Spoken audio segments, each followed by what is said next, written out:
Joined by Isaiah Thomas. Start with Jason Kersey.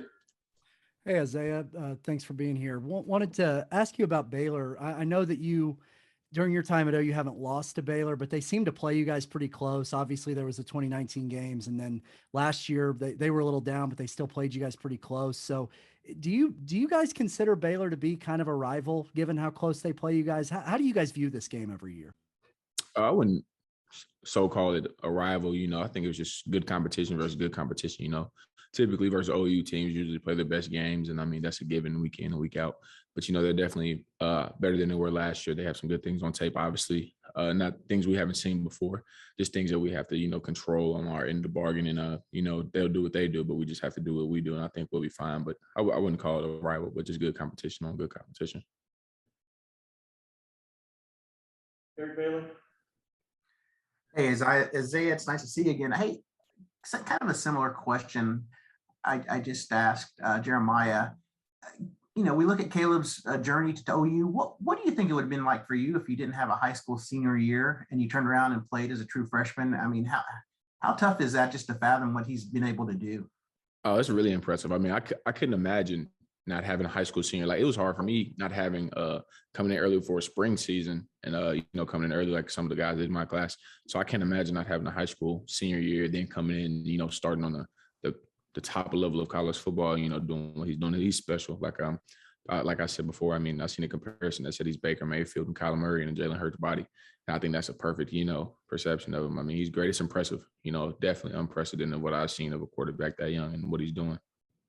Isaiah, I'm asking a couple players this question too. With Thanksgiving coming up, what are you most thankful for? Man, I like to be thankful. I'm just more so thankful for the opportunity that I have in front of me. I mean, family and what I've done for myself to get me in this position, because I know I didn't have a lot of success early in my career. So I'm really just thankful to be where I'm at. I'm never complacent. I'm always humble because I know how it was not to be where I am right now. So really just thankful to be where I'm at right now. I can't complain. People have it much worse than I did. I mean, I was in a worse position a couple of years ago, but now, I've had a breakthrough. So, I mean, I'm just really appreciative of where I'm at right now. Isaiah, thanks a bunch. You have a good week, okay? Thank you. You too. Brian Avery. Isaiah, good talking to you again. I want to ask you about that 2019 game down in Waco, the regular season game, especially as it relates to Nick Benito. Yeah. The plays that he made at the end of that game, how did you see his confidence and demeanor, everything like that change after that play? And just, what stands out to you about the closing minutes of the way that game went down? It was really impressive to see the confidence that he's had. It was kind of a snowball effect in terms of his career after that play, as in the success that he's had. Because I mean, correct me if I'm wrong, but if I'm not mistaken, I think the play before that, he dropped the interception, like literally like the play before that, if not two plays before that. Yeah, it was the play before. Yeah, exactly. Then the very next play, he got the interception. Then I just think that comes from believing in yourself. I know he was kind of down on himself. Then after that, after making the biggest play of that week in college football, I mean, it was impressive to see. Then once you get confident, then once you start playing to make plays instead of playing not to make mistakes, I mean, it's a literal snowball effect. And I mean, it can have that. It's a contagious thing for an individual player and for a team. And it's just impressive to see him grow from that moment to where he is now. And for you personally, what was that moment for you? And not talking about that game, but just that moment where things start to click and, like you said, things start snowballing in a positive direction. Definitely for me, it was that same year in the Big 12 championship when I got that sack. My first play it was in the fourth quarter. It was my first play in that game. I had a sack my very first rep. It was I think they blocked down, quarterback ran out, and I just cut it in half and got the sack.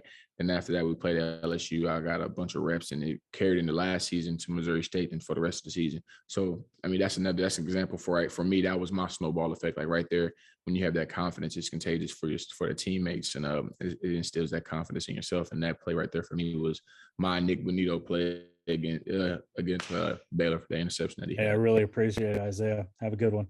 Thank you. Bob Brisbillo.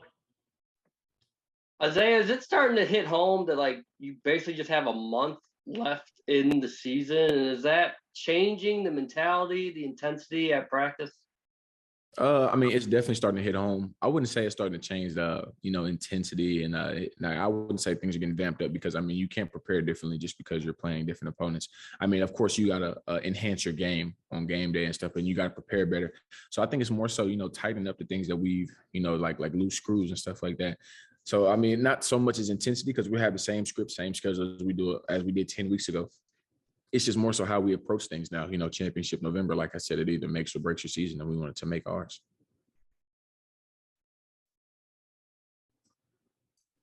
James Hill. Isaiah, talk about Baylor offensively. It looks like they're a pretty diverse group, aren't they? Oh yeah, definitely a diverse group. I mean, you see it on film. I mean, it's impressive to see what they've done, in my opinion, because I mean, I say impressive because of what they were last year comparing to what they are now. So I mean, the things that they put on tape this year is definitely, eye-opening compared to what it was before. Yeah, I agree. It looks like they can, they're going to try to run it at you, and they're going to really try to come downhill at you. No, yeah, definitely. They like, outside zone, they like mixing in Right. some play action, some boots and stuff like that. So I see what you mean by a diverse, group of players, group of the plays that they have. And I mean, it just keeps us on our toes, like it opens up our playbook as well, since they have an open playbook. So, I mean, it just allows us to cut it loose, have some fun instead of honing in on one thing that they do primarily, and just be able to open up and cut it up and have some fun.